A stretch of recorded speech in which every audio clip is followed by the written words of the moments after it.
नमस्कार मित्रांनो, माझे नाव साहिली रवींद्र. मी इयत्ता 6वीची विद्यार्थी. माझ्या शाळेचं नाव जिल्हा परिषद माध्यमिक शाळा आणि या पुस्तकाचे नाव आहे विजय करामती प्रकार. आणि हे पुस्तक मी आमच्या शाळेत एक ग्रंथालय म्हणजे त्या ग्रंथालयातून हे पुस्तक घेतले आणि या पुस्तकाचे लेखक आहे विजय नागरे आणि या पुस्तकाची किंमत आहे फक्त 150 रुपये.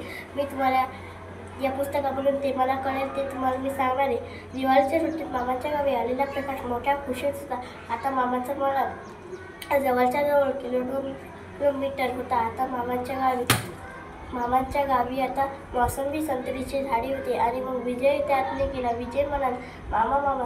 विजय मामाच्या गावी आला आणि विजय मामाला म्हणाला, मामा तुम्ही काय करायचा? मामा म्हणत आहे की मी नाही का हे इथं आपलं खत टाकत आहे. आणि मग विजय म्हणाला, मामा मी पण हेल्प करू का? मामा म्हणले, नाही तू इथं चुप बस. आणि मग मामाचा मुलगा आला अभिषेक आणि मग अभिषेक म्हणाला, पप्पा तुम्ही काय करायला? आणि मग ते नाही का ते विजय आणि नाही का प्रकाश आणि अभिषेक नाही का दोघं खेळू लागले.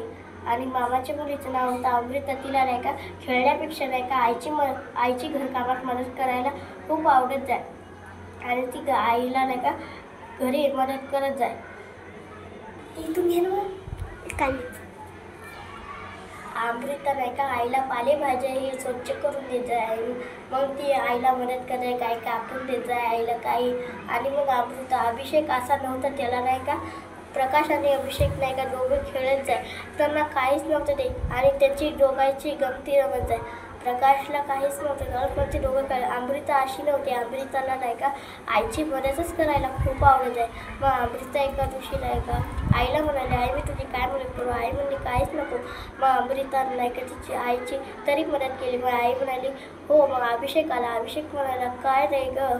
आणि मग ते डबल प्रकाश आला आणि ते दोघं मग ते खेळू लागले तिथं.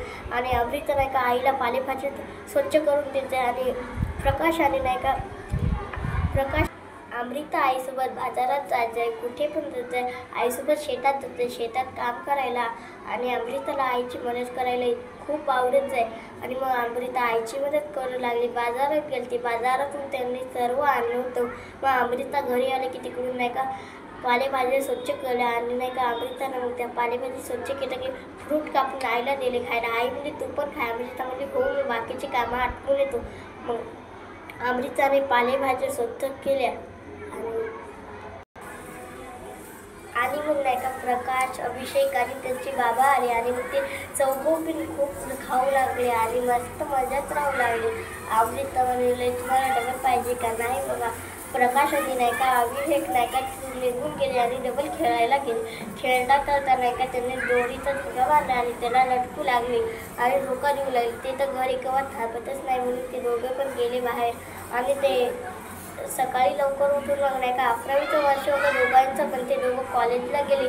आणि अमृताचं 10वीचं वर्ष होतं म्हणजे अमृता पण तिच्या शाळेत गेली. आणि मग ते तिघं पण शाळेत गेले. आई घरची मदत करू लागली. मग अमृता आली. अमृता म्हणजे कामं नाही का झाले. आई म्हणजे हो जरासे झाले अमृता बाळा. मग अमृता म्हणजे थांब आई मी पण करू लागतं. मग अमृता नाही का आईला घरकामात मदत करू लागली. अमृता घरकामात मदत करू लागली. आणि मग तिकडून नाही का प्रकाश आणि नाही का अभिषेक आला. त्यांचा पेपर होता आज तर मग ते देऊन आले. आणि मग घरी आले की म्हणायला आईला काही आहे का? प्रकाश म्हणाला मामी काही आहे का खायला? तर ते अमृता म्हणजे हो आहे ना खायला, तुम्ही दोघं खा. मग ते दोघं नाही का जेवण करू लागले. आणि जेवण केलं की डबल नाही का अभ्यास नाही केला काय नाही आणि ते बाहेर खेळायला गेले. पण मग आणि डबल सकाळी उठले त्यांचे डबल पेपर होते आणि ते डबल त्यांच्या कॉलेजला गेले. आणि डबल मग ते घरी आले की जेवू लागले आणि डबल बाहेर गेले. प्रकाश आणि अभिषेक खूप झोका खेळू लागले. त्यांनी झोका खेळला आणि मग ते घरी आले. घरी आले की डबल ते नाही का गेले दुपारून. मग डबल ते नाही का मग ते त्यांनी जेवण केले आणि खेळले. दुपारचा टाईम होता ती डबल खेळलं गेलं. आणि मग संध्याकाळून त्यांनी नाही का हे अभ्यास थोडासा केला आणि मोबाईल पाहिला. आणि मग नाही का ते झोपले आणि सकाळी डबल उठले आणि डबल तिकडं आंघोळ करून तिकडे गेले. मग आज रविवार होता तर अमृता शाळेत नव्हती गेली तर अमृता नाही का आईला मदत केली. आई म्हणाली कशाला अमृता बाळा तू तुझा अभ्यास कर. अमृता म्हणली नाही माझा अभ्यास सर्व झालेला आहे. तर मग ती नाही का तिचा अभ्यास झाला होता. मग ती आईला मदत करू लागली. मग आई म्हणली काय अमृता बाळा काय तुम्हाला माझ्या या गोष्टीतून काय शिकायला मिळाले आहे ते तुम्ही मला सांगा. धन्यवाद. 5